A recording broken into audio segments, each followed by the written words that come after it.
parole est à Madame Fiona Lazard pour 5 minutes.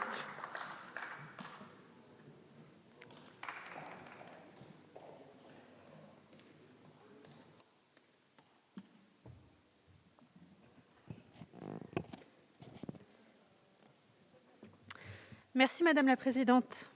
Madame la Ministre, Madame la Présidente de la Commission, Monsieur le rapporteur général. Ce texte est souvent présenté comme la traduction législative des propositions émises par la Convention citoyenne pour le climat. Je tiens naturellement à saluer le travail accompli par ces 150 citoyens engagés dans un processus démocratique inédit et utile. Mais je voudrais toutefois insister sur le fait que ce texte est surtout une opportunité unique de traduire dans notre loi l'ambition écologique attendue par la très grande majorité de nos concitoyens.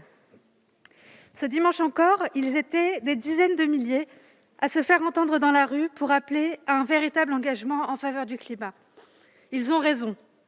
Le climat, la réduction des émissions, la transformation de nos modèles de production, de distribution, de consommation, depuis combien d'années déjà en parlons-nous sans agir autant qu'il le faudrait ?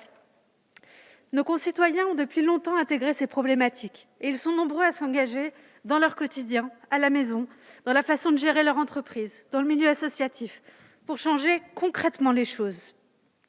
Je voudrais aujourd'hui penser en particulier à notre jeunesse, qui a été aux avant-postes de cette prise de conscience.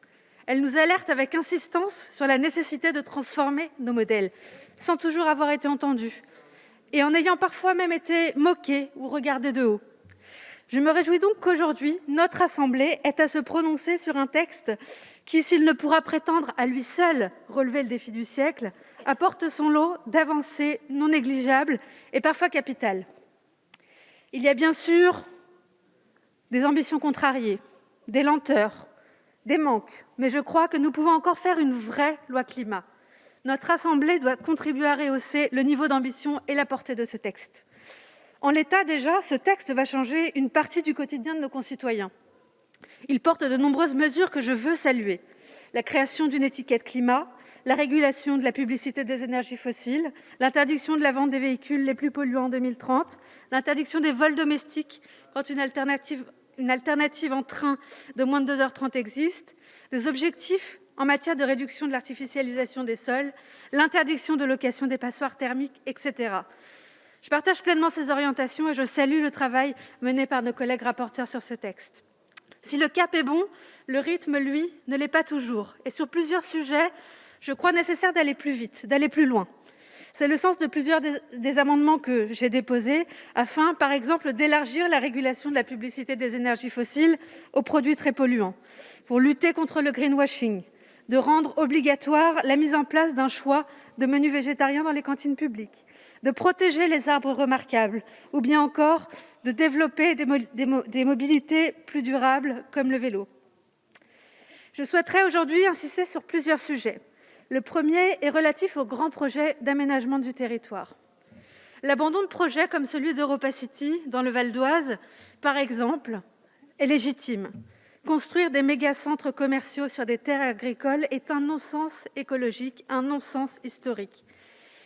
Si nos territoires méritent d'être développés, le développement économique n'excuse pas tout.